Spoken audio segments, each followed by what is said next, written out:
Hey everyone, it's Sarah here from Equestrian Movement. I am super excited because this is the first time in a long time that we have managed to get together and do a Stronger Bond workshop.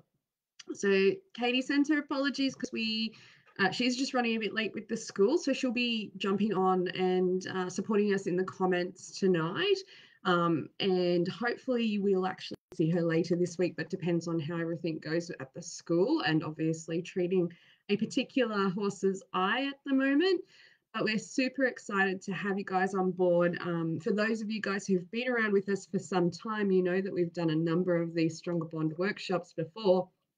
The content is going to be slightly different this time. And I'm just going to quickly make sure that I'm streaming into the group so that you guys can see. Just bear with me. If you can see me, if you can, just let me know where you guys are, where you're coming from, and so that I know who's watching and that you guys are actually seeing me and that you can hear me as well, which is kind of important.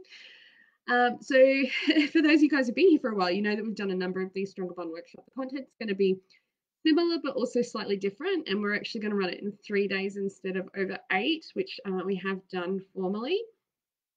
For those of you guys who haven't joined us before, welcome. We are super excited to have you guys. Now, I do usually like to let a bit of time come past where everybody gets to jump on, because we know that these notifications can take some time to appear. And I usually do have a bit of a rambling. And my dear friend Robin, he's already contacted me to let me know that the streaming hadn't properly worked. Thank you very much. He'll let me know if I'm rambling too fast, please, Robin. That would be great. Thank you, guys. Cindy, Sally, hey, good to see you guys here. Thank you for joining. We do love you guys. I wonder what time it is. I know, Cindy, you're in, I believe, Melbourne, Australia, which is on the same time zone as us in Brisbane, Queensland. Um, in Australia, but Sally, you're over in Canada. So what kind of time is it? It must be early wee hours of the morning for you guys over there, or at least earlier than definitely here, which is 8 p.m. at night. So say hi, let me know you guys are watching while we jump on.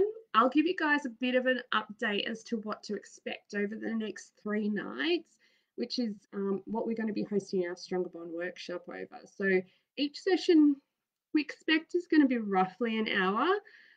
It can go a little bit longer if there are questions, and we do welcome questions. These workshops do help us expand and extrapolate and help you guys, I guess, achieve what we really do want, which is that ultimate connection and that what Katie and I love to call unicorn moments, that unicorn experience. So um, so over this, we just want you to, if you guys have questions, just feel free to ask them, pop them in the comments as you're watching. Hey, Charlie from South Africa. Wow, we've not had anybody from South Africa before. Welcome. And Kelly, hi, Kelly, over in the UK. It's so super excited to have you guys. Can you tell that I'm a little bit stoked to be running another Stronger Bond workshop? It feels like it's been forever since we've done one, and we do. Katie and I do love them so much, and I bet she's spitting chips right now that she's running a bit behind in all of the works over there. Oh, looks like I froze myself. Sorry, I'm just watching all the comments come up. I don't see it directly in front of my screen. It's over here on my screen next to me. Hey, Robin, over on the. I'm not even going to try to say that because it's way too late for me. No, I'm going to say it. East Anglian coast. There we go. I got it out, I think. Thanks, Robin. And do let me know if I'm rambling too much. You are my godsend when it comes along, because I do have a tendency to get really excited, and in accent, I can get a little bit thick and Aussie with it too. So, and feel free to call me out if there's anything you don't quite understand in there, or if you're not seeing a decent connection with the internet or anything like that. But it is finally time to kick off our very first session. Now, to give you a quick overview of what to expect, now that I've rambled on for about 5 minutes and people have managed to jump on live. So we are doing 3 sessions over the next 3 evenings.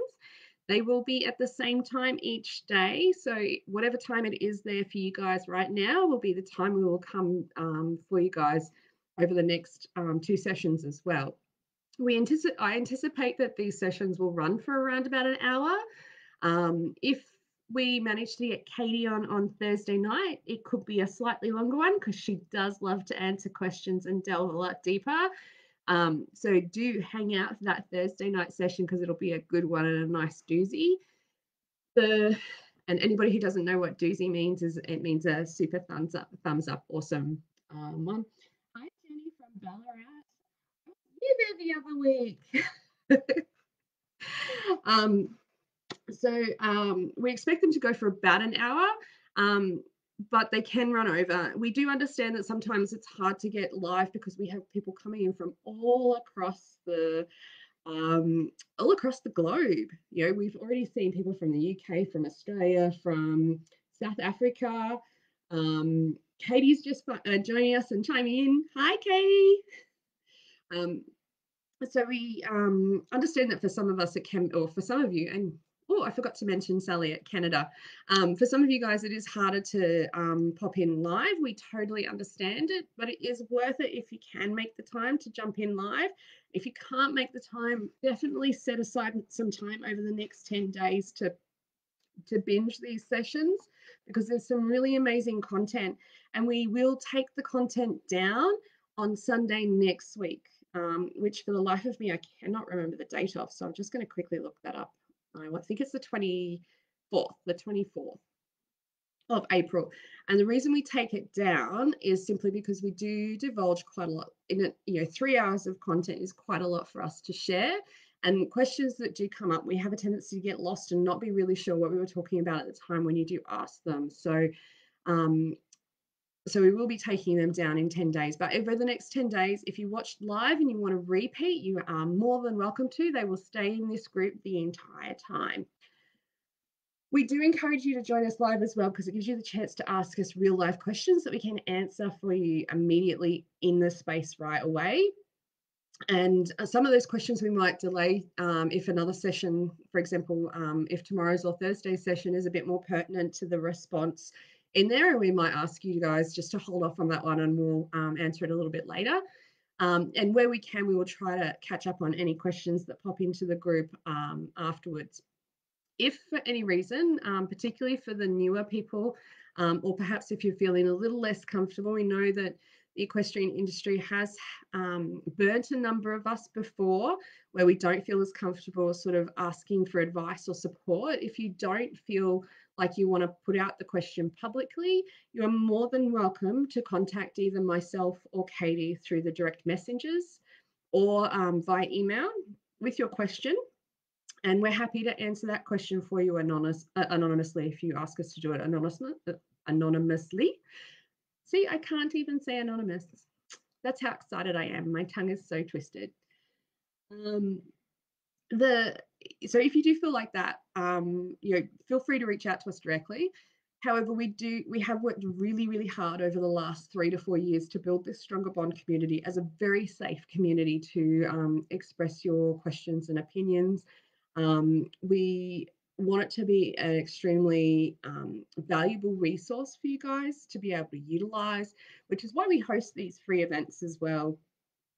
We do obviously have our own programs, which we welcome you guys to enroll in if you are ever interested in, or to ask us more about if you ever are interested in. But do know that this entire workshop is completely free. So it's yours to do with over the next 10 days, as much as you want to divulge from it, as much information as you can get out of us from it, then feel free to ask your questions. You will have seen as well on the email that we do have a workbook that correlates with this workshop. Now, this book is yours to keep, and we strongly encourage you to make sure you do have that to fill out your notes because we will talk about certain topics throughout it. And you do have the ability, as I said, to ask those questions and fill in extra bits of detail that might come up. So please do utilize that workbook because that will be your resource once the videos come down. in our workbooks as well, we do have activity items, or what we call an action item. And this is just something to sort of take out from tonight's session, or the each evening session, and really just solidify some of your own thoughts and experiences that you've had with your horse, to understand where you're moving to and what you need to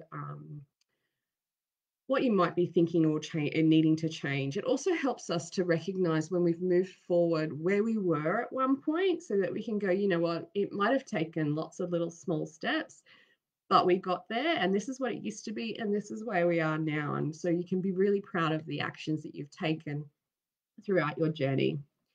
Now, the other cool thing about tonight, if you have got guys have been paying attention, you might notice we're offering 2 giveaways, and that's actually 2 memberships to our Opening Communications mini course, which is a really great starting step for anybody who's looking at building a stronger connection with their horse, to understanding the deeper languages that they speak, and create a way to break the barrier that can sometimes come up when we have communication issues, which we'll talk about a lot more tonight. So, the way you can get, or the way you can be eligible for that, is to participate. So make sure you're commenting, asking questions, saying hey. Heck, if you don't really know what to say and you're just enjoying the content, shoot us a couple of cats or unicorns, because I'm outside of being a crazy cat lady, I am outside of being a crazy horse lady, I'm also an eccentric feline enthusiast. And Katie has loves of all things unicorns and rainbows. So if you aren't sure, you don't want to tell us where you're from or anything like that, just let us know that you're here. Shoot us a emoticon or a GIF, and say that let us know that you're watching. On Thursday night, we'll announce the 2 winners of the Opening Communication mini course. And all you have to do is participate in these sessions. So, with that in mind, I am going to kick off our session. So I think we've got most people on now, which is great.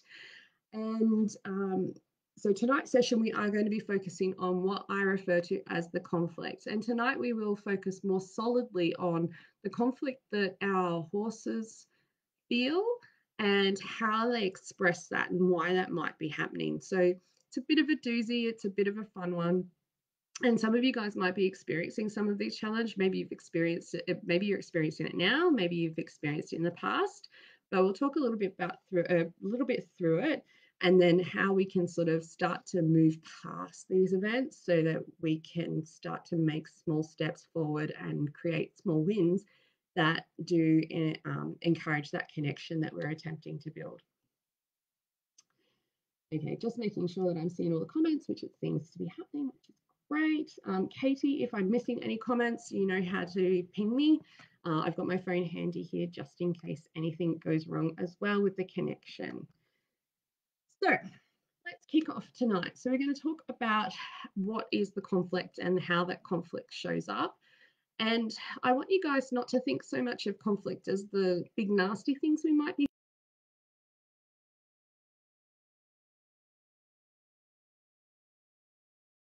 of them essentially not being heard for some reason or other. And they can be scary and frightening, but conflict can happen on a number of levels. Like, I want you guys to let me know if you guys have ever been in a situation with your horse, whether it's now or in the past, where you have felt that kind of that grating, like this friction between yourselves, like you don't quite click. Or maybe it's you're fearful or worried whenever you're around your horse. Um, Maybe you think things like your horse is too much for you, or that your horse needs a better person. Just shout out and let me know if any of you guys have ever been in that particular situation. Hands up, tell me if that's been you, because that's been me. That's been me on a number of occasions. And I've obviously done a lot of growing and a lot of learning through all of these. And some of this has just been interactions with new horses, and some of this has been interactions or driven purely by me internally. But so many of us do feel that. So, anyone feeling that? Charlie, yeah, you're feeling this a lot. I 100% agree. We can sometimes just get into this position where we just cannot see past this level of friction, and we start to doubt ourselves, and we start to worry if we're doing the right thing, and our horse starts to show behaviors that become a lot louder and vigorous and start to scare us. Katie, yes, I know you and I have been through this before. We've been there, we've done this, and we will overcome every time we come back to this, because we now have the methodology behind ourselves to, I guess, make steps and understand why it's happening. And we also have a really good support network in each other. And this is what the Stronger Bond community is all about, and what we have together with us for our students as well, what we've put together for our students inside the Arena classroom. So you can share a lot more about those experiences, worries and fears, and ask for support, particularly when you've got other people simply telling you you're doing it wrong and to do it somewhere else, whereas all you want is just a sounding board as to what's going on. So yeah, so this is what we refer to, like between Katie and I, we actually refer to this as the conflicted equestrian, or the conflicted equestrian team, in that we're starting to see this level of friction between ourselves, which can be mild, where you just kind of get maybe irritated or a little bit worried or a little bit doubtful or a little bit scared, to the more extreme, where you start to doubt that you actually are the right person for your horse, and that you might be feeling that your horse needs a better person, and maybe that horse needs to go away to some expensive U-Butte camp with some renowned trainer to fix all the problems that you've been seeing. And then when they come back, they've still got those problems because we haven't fixed them within our relationship and our connection, because the conflict's still there. So, hi, Pam. Jenny, internal anxiety that comes in waves, overthinking things that could go wrong. Yes, I've just been through this again. I am so there with you. And I can tell you now from personal experience that it can crop up. And I think sometimes, depending on our own personalities and our own upbringing, we can flick into this state quite easily. And it can also have absolutely nothing to do with our horse and everything to do with something else that's going on in our lives, which very recently I've attributed some of that to some of the recent changes in my own life, which was just starting a new job. Things that don't necessarily seem like they could trigger you can make a big difference into the interactions you have with your horse. So let's I can see you guys there are talking, you're thinking about it, you know that you've been feeling a little bit of friction. I know that some of our students in the past have felt some of this friction, and I know that some of you guys are here wanting to avoid that type of friction, which is the other reason why you joined us as well, is to get those tips and tricks to figure out whether or not you are on the right path. And for those guys, welcome as well. This session is going to be just as valuable for you as it will be for those that are experiencing some of that conflict now. So I want to get started. For those of you guys who have your workbook, your trusty workbook, which mine's filled with my notes already, we've got some little fill in the blank sections, and this is really the key takeaways we want you guys to learn and to utilize. But at all times, feel free 100% to ask questions as you go along, because these workshops are tailored for you. So I'm going to kick it off with the 3 ways that conflicts disrupts our connection with our horse. And there's 3 things that will happen. And I will tell you, every single situation is exactly one of these situations. So you feel conflict, and then it translates or it reads over to your horse. So your horse starts to read that conflict in you. Number 2 is that your horse feels some level of conflict, and that starts to feed back to you, so that you start to worry or feel scared or anxious or anything like that. Or you both might bring the conflict already to the relationship, and you'll just continue to feed each other as it builds and builds and builds. So these, while I'm not talking about specific situations, because the situations themselves can be broad, the ways those conflicts actually happen. Okay, so Katie's just let me know that there's a bit of buffering going on. Is that my internet? Can anyone else tell me? Or is it Katie's internet? Mine keeps pausing the video on Facebook, so I can't tell.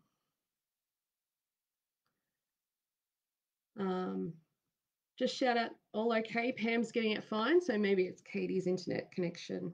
All right. I'll keep going, but if it seems to be doing funny things, do let me know. Shout out in the comments and let me know. All right. So when we're thinking about that level of conflict, one of us, if not both of us in the relationship, are going to bring it. And the reasoning behind those conflicts is going to be broad. It could be some personal experiences, personal traumas or upbringing that we've learned in the past. And that goes just as true for us as it does our horses.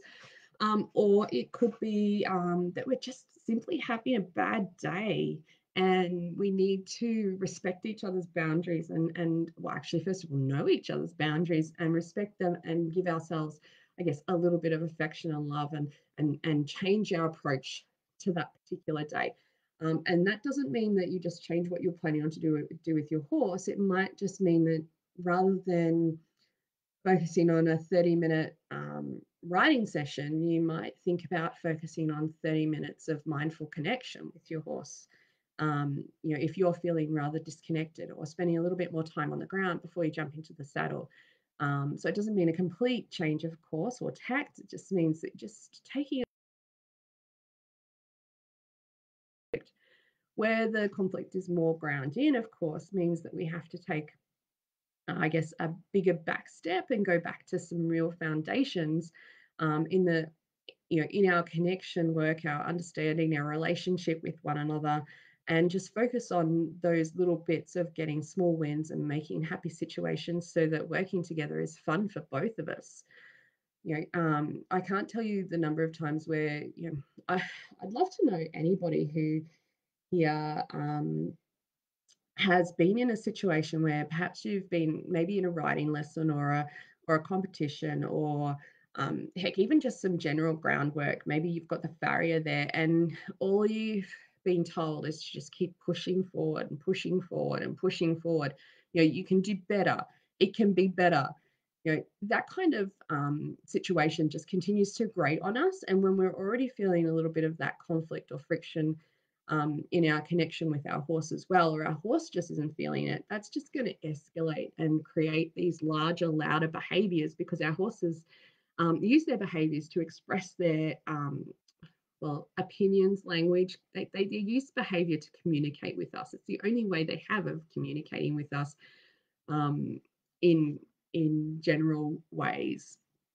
So when if you're feeling some form of anxiety, worry, fear, you're just not feeling it today, that will translate to your horse. So how can we look at different ways to change how we're feeling? Is it just take the pressure off and start to just remember that we love our horse for a whole different reason. Horses give us so much more and so much more than any other animal I think that's on the planet. There's so many animals that we do love and care for, but how many do we actually get on the back of and ride and trust not to try and kill us? They're very few and far between. And they do create this sense of, I guess, kind of wonder and calmness when we have the right relationship. So if we're feeling that little bit of conflict, how can we get to that place of wonder and calm and appreciation and love and affection? I guess, get into our heart space and allow our horses to feel that we do actually have affection for them, even if there is some niggling worries, concerns, and fears that we do have. And a situation like this happened for me very, very recently, which was so I've been working with one of the school horses, Gunner, and we've got a really decent connection.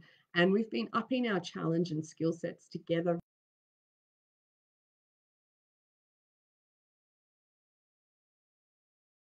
Issue as well as an emotional issue for him. And we knew to scale back and we thought about how we were going to scale it back and we've done it strategically. But then I upped the ante on me a little too high and I started feeling the worry, the friction and the anxiety. And the more worry and friction and anxiety that I was feeling, the more it passed along to Gunner. So he just started to get more frustrated because his personality, he's very secure in his body. He's happy to use his body as a little bit of a buffer around there. And he's a little bit of a slower thinker. So when I'm a lot more tense, a lot more jerky in my movements, a lot more anxious, and I'm not allowing him that time to think calmly, he gets quite frustrated and upset. And so we escalate each other at that particular point. And then for the horse that is feeling a bit of conflict, we need to show them that they can trust us and let their guard down with us. So we'll see a lot of those trauma or aggressive horses that will initiate these. They may have been in an experience with regards to training where they haven't felt comfortable, haven't been able to learn, and they haven't learned how to learn as well, which is one amazing thing that surprised me when I came into the equestrian industry, how few horses actually know how to learn, because you would think it's part of the whole training process, but we tend to skip quite a number of buttons and assume that they just know the big buttons straight away. So we need to show our horses how to learn and how to enjoy the learning process. So many horses that just don't know how to learn actually create friction because they get frustrated not knowing how to figure out the answer, and they'll either shut down or display some large behaviors that can be scary or frustrating or worrying, or just pretty much leave us face planted in the dirt. And you know that is where the conflict will start to rise, and then they'll start to feed that conflict to us. And of course, when we both bring it, oh, it's even less fun, because we really need to find that heart space and show our horse that we can be someone that they can trust, have faith, trust, and confidence in, which is really, I guess, if we think about it, it's really about that whole, looking at the horse holistically and how they work, looking at our partnership holistically and how we can work together to achieve our ultimate goal, which is that perfect union of this powerfully connected equestrian team, where we have genuine affection. We know how to support our horse through emotional baggage and through emotional crisis, and at the same time our horse actually is willing and wants to look after us and enjoy spending time with us, which is the main goal. If you guys are here, that is definitely 100% your goal. And let me know if it's not. Maybe we've got the wrong group. Maybe I'm streaming into the wrong place. Definitely not. So for you guys that are feeling that, let me know. Do you think you're bringing the baggage into the connection? Is your horse bringing baggage into it? Are you both bringing baggage? And are you feeding each other that baggage and creating a bit more friction than you think you might need? And for those of you who've sort of been on the other end, where you've come through this journey, so I know there's a number of students, Cindy, Pam, Kelly, Robin, you guys have been through the process with us before. Tell us what it was like beforehand, the old days when you used to have, I remember Stella used to be quite spooky because she had some ulcer problems she couldn't tell you about, Pam. And Cindy, if I remember correctly, you had a very shut down horse, but forgive me if I've gotten that mixed up. Maybe I have. I do apologize. But those are we're talking about horses that go from extremely spooky to extremely shut down to extremely pushy to extremely aggressive, coming into this calm center just by removing that internal conflict and working in a particular way that allows the horse to feel like it's being heard, and allows you to achieve small wins to build your confidence and reduce your fear, worry, concern, and frustration in the situations as well. So Pam, you definitely brought most of the baggage, and Stella had a bit from her own past. Yep, absolutely. And Cindy, yep, okay, cool, thanks. As I was saying it, I wasn't sure if it was Shelby that was shut down or not. I couldn't remember. So that's a little bit about that's a little bit of heavy thinking to think about, because we do have to really delve deeper into our own individual situations. It can be so, it'd be nice if I could say, this is what you're doing wrong, do this, or this is what your horse needs, do this. But really, we have to look at what is happening in this as a whole. It's why we created the holistic horse handling methodology, which looks at everything we do with our horse on an everyday basis. so that we can understand, where are you coming from? Where is your horse coming from? How can we get you guys to that perfect unity of that powerfully connected equestrian team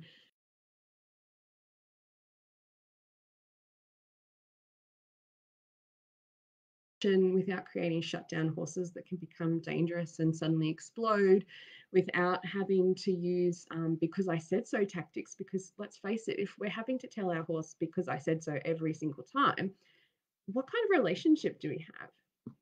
We don't. We have a horse that just goes, "Oh yes, ma'am. Oh yes, ma'am." That doesn't enjoy our presence, and that's not what we're here for. We want our horses to connect with us. We want our horses to enjoy working with us. We want them to enjoy being ridden. We actually have horses now. This funny little thing that Gunner does when I'm mounting is he actually leans into the mounting block, asking me to mount. He's actually helping me get on. And he's a 17.2 hand high black Australian draft horse. So he is huge. And I'm not exactly the tallest person that exists. I'm not short, but I'm not the tallest person that exists. So he actually helps me mount because he enjoys riding. He enjoys learning with us. He enjoys that level of interaction. He enjoys the games that we play. He loves playing soccer. We found out that he just loves to kick a ball. He loves it better than picking and holding up a toy and dropping it in a bucket, regardless of how many treats there are. The ball is so much more fun. So knowing these little little tweaks and little tweaks and quirks that we can do with our horse to build our own confidence in each other is gold. So think about those things. What is, think about the conflict and where, the conflict you've been experiencing. Is it coming purely from you? Is it coming purely from your horse? Or is it coming from you both and you both just feeding on it? And let us know, if there's parts of it that you do feel that you want to sort of divulge or let out, send us a message, jump onto the private message on Facebook. We're happy to talk through that, or just pop it in the group. We're also happy for you guys to do that. So let's talk about what our horse is going to be talking about, which is, or what is our horse is showing us, which is what might signal that your horse is feeling some conflict. So this tomorrow night we'll go a little bit deeper into our now on the horse. So let me know if you've seen any of these behaviors at all in any one time. So things like bucking, biting, kicking. And this is, by the way, section 2 of the workbook. Feel free to note them all down or just note the ones that are relevant to yourself. Up to you guys. So bucking, biting, kicking. Bolting, shying, or general flightiness, the horse that sits at the end of the kite string. We all know those ones. We usually see them, we usually think of Arabs quite muchly like these guys. The horse that pushes you around, maybe drags you off wherever it wants to go because it's not paying any attention to you, or the grass is by so much more attractive. The horses that are happy to run over the top of you, those are those guys. And then there's the other horse, which is a lot more subtle behaviors, things like avoiding eye contact or maybe even avoiding being caught.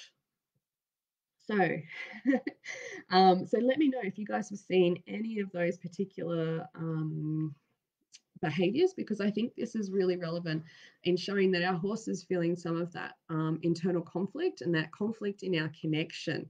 And that's going to make it hard for us to really truly get deeper in that connection that we do want to build and get together. And our horse is literally just saying, hang on, no, I've got a problem. I have a problem and I don't think you're listening. So I'm going to have to say it in really loud words in a lot of those, except for the last ones I mentioned, which are the more subtle, quieter ones, and probably the ones we like more from a problematic stance, but are harder to catch when happen. So, and I say that, avoiding eye contact or, just refusing to look at us, breath holding as well. That's a horse that's not really, that's internalizing their conflict. So they're generally our people pleasers in there, or they've been pushed to a point where they just go into survival mode.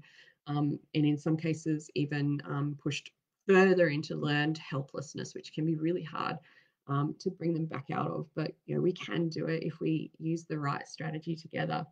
Jenny, you have a gunner, but it's only 14.3. So much easier to get onto. Both of us, both of you bringing conflict to the ride. Yeah, absolutely. I found out like I really had to think deep and hard when it came to that situation. Like the bucking was a developmental issue for Gunner. That wasn't the bucking was just his way of trying to fix his movement. It wasn't actually anything aggressive or anything nasty in any way, shape, or form. But what happened after that wasn't that I got scared of the bucking, but I started to doubt myself and just doubt my effectiveness as a rider and a trainer. And then I brought that doubt to the riding, and that created this little level of tension, and that tension built. And so he felt it and showed a few more signs of frustration. And then I started to get more scared. And it resulted in a session between me and Katie, with me once again crying in the saddle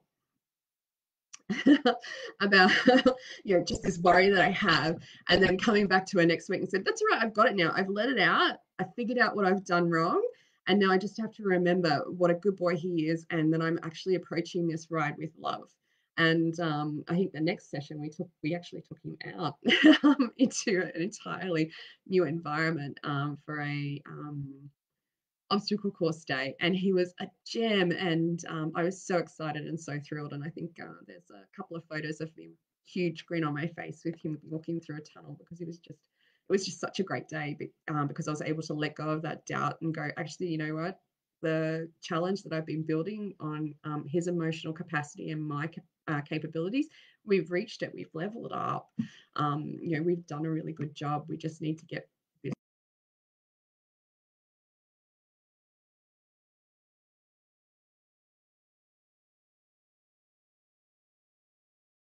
other things. We also have a tendency to just start to label our horses as particular behaviors, like stubborn or nasty or ignorant or even silly. We just make this assumption that they're that. And that's just labeling some of the behaviors we've seen them express. And a lot of these behaviors have just been them trying to literally tap us on the shoulder and say, hey, I'm not necessarily feeling this right now. There's something not quite right, and I need you to listen to me. So yeah, so I'm glad that you guys are feeling it. Stella's still learning. Charlie, you've experienced some of the rearing, shying, spooking, and taking a long time to let down. Yeah, I'm being relatively lucky, and the horses that I've worked with that have had that type of personality, where they're more reactive and insecure in themselves, which we see more in our adventurer personalities, our adventurer / spooker personalities. I've been really lucky in the horses that I've worked with that have more of that tendency, in that they've been both older and also sort of borderline on the faithful personality as well. So they tend to be a little less reactive than some of the others can be. And I've seen some highly reactive horses, and I think we've even got some mini trainings in the Stronger Bond community on. If you look at Stella, she's a little Arab mare that Katie's been working with, and she would have that tendency to be this real spooker personality. And there's certain ways that she's worked with her to actually help her develop her self-confidence through the whole green development stage of her breaking in process, which is pretty cool. So those behaviors, if you've been noticing them, have a think. They are the signs that your horse is feeling that level of conflict. Now let's talk about what is causing that conflict for your horse, because we find that most commonly these signs are a result of 4 different things. And so if we think about the signs we've been experiencing, one of the most common things that it can be associated to is pain, in that they feel, that there's something underlying in there that we haven't necessarily recognized, and that pain is expressed as a behavior that's saying, hey, I feel pain when we work together, I need you to listen to me. And that's why in our holistic horse handling methodology, one of our core principles is the first do no harm philosophy, which looks at, if our horse is expressing a behavior, can we rule out things like pain, Is it teeth issues? Is it saddle fit issues? Is it girth issues? Is it a medical issue? Before we actually start to look at the behavior. It's quite um, scary how many horses we have seen with expressing these behaviors that go unheard because of pain, that then escalate to these big bolder behaviors that become a little bit more dangerous. And then when once we address the pain, the horse is just so much happier, so much more happier, and so much more ready and willing to work with us because we've actually fixed that pain that's been resolved. Now, some of them will have some memories around that pain, and that does include fear-induced traumas. That can be a little bit harder to get them past. But once we get, if it's actual physical pain, we can get them past that pretty quickly. And they generally are quite appreciative of the fact that we finally heard them and we fixed that pain. So, really, really something important to think about there. And it's why we have it first on our list when it's the signs of results. These signs are a result of. Once we have ruled out pain, we do have to think about fear, and that's that psychological fear we're talking about. And so a lot of our trauma-induced horses will have fear. There's also horses that do that are on the less self-confident spectrum. So if you guys have been through our personality quiz, you might have identified your horse as one of 4 different personality quadrants. They can be a mix of any 4, but we do have we do see them typically sitting around about 1, maybe expressing in 2. But we have a scale of, I guess, the level of self-confidence, one where they might be more self-confident in their body, so they're happy to take you out, whether it's bulldozing you or kicking you in the face. And there's others that will have that are just flight horses, so they'll spook a lot easier, or if they have no ability to escape, whether that's an internal, because they're internalizing, they'll shut down on that spectrum. So we're talking about those trauma-induced, and even our aggressive horses have some level of fear in there, and that's because they might be self-confident in themselves, but they actually lack confidence in their environment or their handler. So there's a level of fear about what we're going to bring them. So when we can rule out fear and start opening um, some of the pathways of connection and communication, we can actually see a huge change in these horses. And depending on the level of fear will depend on the way that we actually have to work with them. So I know that there's been a number of people in recent times that have posted questions about particular training tools, or some people will call it methods or that kind of thing. I would like to call them tools, because if we think about, for example, treat training is not a method. We can talk about positive reinforcement as a method, but it's not really a method, it's a tool. And it's a tool that we have in our toolbox that is going to suit some horses, but not all horses. And it's going to suit some situations, but not all situations. So, it does depend on our horse's particular needs, and our horse's particular behaviors and what you are experiencing, and your own skill sets as well, as to how we start to broach that connection relationship and start to work together in a much more harmonious way. It's why we've put it together all inside our holistic horse handling program. It looks at the methodology, and it doesn't say that you must do X, Y, Z. It says, if you have a horse that's following this trend, we found that these particular tools are the most helpful ways to move forward. And there's certain things we'll talk about, particularly for our trauma horses or aggressive horses, where we might talk about using more protected contact, for example, which is about keeping ourselves safe while we try to build some level of connection. And then there'll be other tools that we'll use in the toolbox where our horse has already well and truly developed some of them, or some of them have been well and truly missing, and we just need to build on those a little bit more. So each horse is unique and each horse is different, and what they're expressing in behavior is unique and different to their own development, history, interactions, current environments. You as well play a huge part in this. So there's lots of influencing factors. So if you've ever been told by somebody that, you fix this by doing that, you fix a horse that can't be caught by chasing them into submission through join up, it doesn't work for all horses, and those horses it works for don't need it. And the horses it doesn't work for are probably going to kill themselves, if not you. So, we do definitely look at different ways that approach the unique relationship and dynamic that you have with your horse, so that you guys can maximize that connection relationship and build this perfect unity of that powerfully connected equestrian team, where you guys just want to look after each other. And you've got a horse that wants to be rid and wants to look after you, and you've got this perfect synchronicity where you can almost anticipate what your horse thinks and feels, and you become this true advocate for your horse. um, so I think, and I'm going to bring this up, Tanya, today slightly, but I'll talk a lot more about it. So Tanya is one of our students who has been working for the last 12 months with her two horses, who are very different personalities. And one of her horses, who's a very sensitive little fella, she was worried that she was babying him, because she stood up for him when the vet said that he was unhandled, but didn't actually recognize that by standing up for him and being his advocate and giving him what he needed, she was actually the instigator for change in the way that vet actually worked with the horse.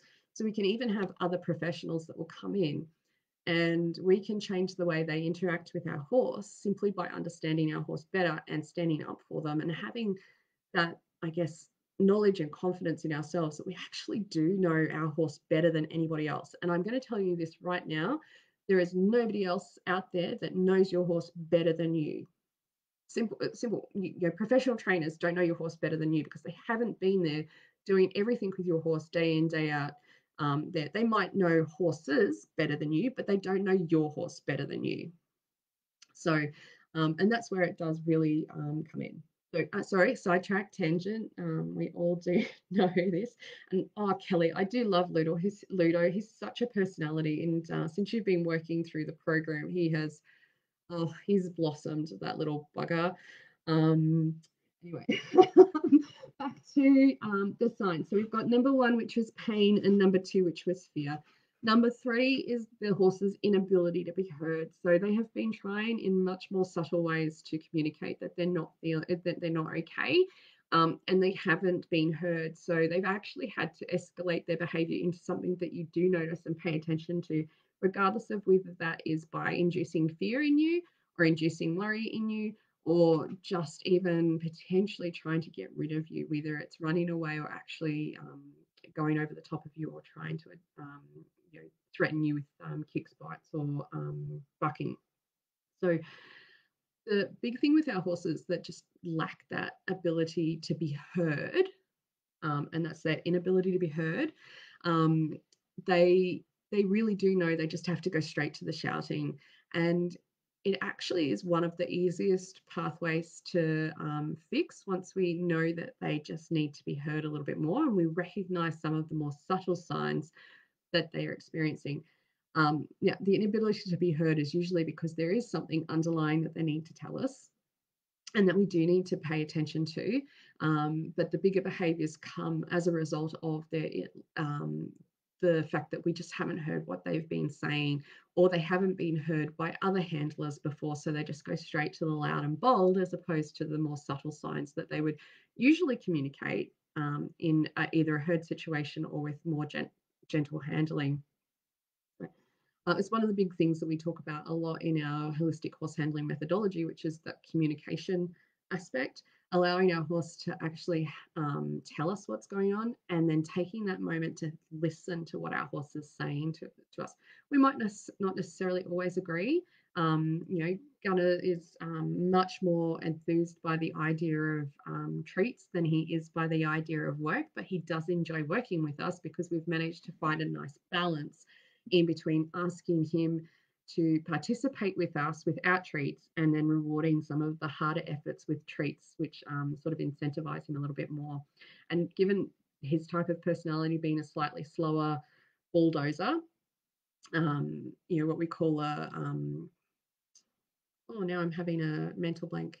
Was it steadfast or ignorant personality? So beautifully steadfast when they're safe and secure and have that psychological safety as part of that powerfully connected team, or when they're in the more extreme of behaviors, they're more in that ignorant, you know, couldn't care less what you did because they're just going to do what they want to do because they've got their body, they've got enough body strength to use it, and they know it. They just they don't even feel threatened by you. They just walk over the top of you or walk away from you.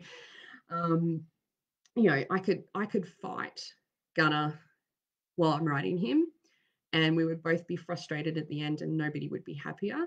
Or I could find things that would reward him for upping the ante a little bit, and and then ask him to keep that ante up for a little while before I reward again. And it's just about sort of finding where the challenge level is and then how far we can extend it there. And that's about communicating, understanding, recognizing it, the behaviors that our horses have and what they need and how they're going to express when they're feeling a bit more frustrated or impatient or those types of behaviors before they get into the more scary, frustrating, fighting moments. And our final aspect is that when our horses show these behaviors, they lack the confidence in us, um, and we lack our own confidence in the ability to read our horse. So this very much feeds into the when you feel it or when we both feel it aspect that I mentioned earlier. But that lack of confidence in our own ability to read and understand our horse can set us back so much. I can't imagine how many of you guys have felt that. That was the big recent issue that I had with Gunner, and that put me back into that space of conflict temporarily before I actually figured out why I was doing that. And it was my lacking confidence in my own ability and my ability to read what was going on that had me doubting the situation quite significantly. So if you think about these types of situations where you might lack that confidence in how to read your horse, it could be a case of you don't know whether your horse is about to come up and share some level of affection or pummel you. And of course, there might be some really obvious signs for some of us. Some of our horses can be a bit more subtle in you don't know the difference between, or you can't comfortably feel the difference between your horse when they're relaxed but alert or worried and alert. So, there's big aspects there in terms of our own learning development, but also in our horses to learn that we actually do have the confidence to read them well enough and that we can move forward and help them through what they are telling us, which comes back to, I guess, wraps into number 3, which is the inability to be heard. So at this stage, we're coming close to our hour mark, so I might start to wrap it up. And I think the one thing that I want you guys to take away tonight is if you are experiencing some of those behaviors,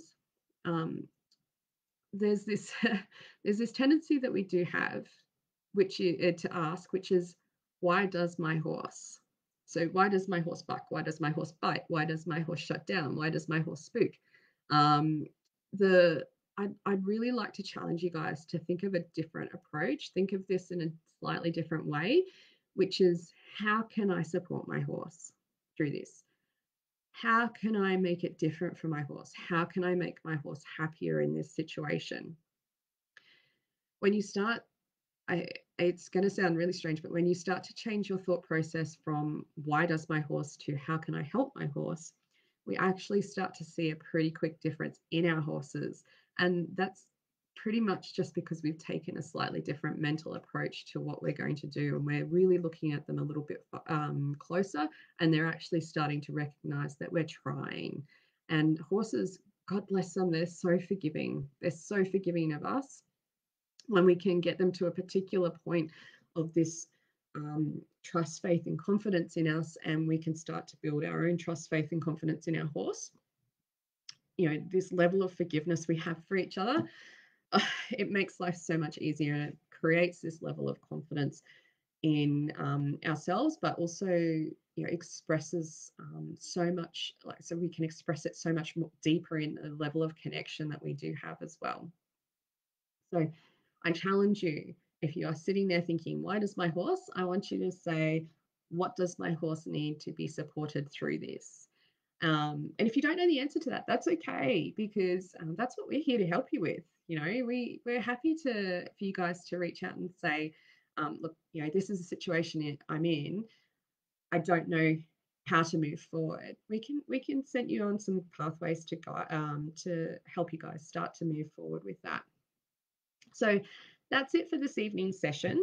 We do have an action item which I'm going to post up in the Facebook group shortly, and your participation in the action items is just as important and valid to the sorry, I'm having a mental blank because Katie just pointed out a really good point and I wanted to read it out, but I'm absolutely sidetracked. So your action items, participating in the action item is just as important to helping you guys go into the draw for the free courses, the opening communication mini courses. This is really the starting foundation of just opening some pathways of communication between us and breaking down some barriers that we might be experiencing, particularly if we're seeing some of those bigger, bolder behaviors or the more shut down horses that we might be dealing with as well. It's a really great mini course that's valued at $89. So we're giving 2 of those away. So make sure you do participate with the action item because that pops you into the draw as well. Tonight's action item, which I'll post up in the group shortly, is written down on your workbook. But what do you see between you and your horse that signals there may be conflict in your equestrian team? So think about the behaviors that your horse might be expressing that show that there may be some level of conflict there. If your horse is expressing no behaviors at all, but you're starting to recognize some of your own, you are also welcome to add those in there as well, because I think that's just as a valuable foresight to have in there. Share those with us. If you don't feel comfortable sharing it inside the group, that's okay. You can certainly send a message to Katie or myself, either through direct messenger or through the emails, and let us know your own thoughts. That will create, we're happy to include that into the, as a submission into the drawer as well for the prize pack. So thanks for this evening and participating. I hope you guys were able to keep up and it wasn't too rambly or excited for you. Just remember tomorrow's session, starting at 8 p.m. Australian Eastern Standard Time, should be going for around about an hour, and we will be talking about the concern, which focuses more on ourselves and how sometimes we do bring this conflict into the connection we have, and how we can start to change our thought patterns, I guess, in the validity we have for ourselves as our horse's handler. Thank you guys so much for joining me. We look forward to having you tomorrow night, and I will see you there. Bye. Yeah.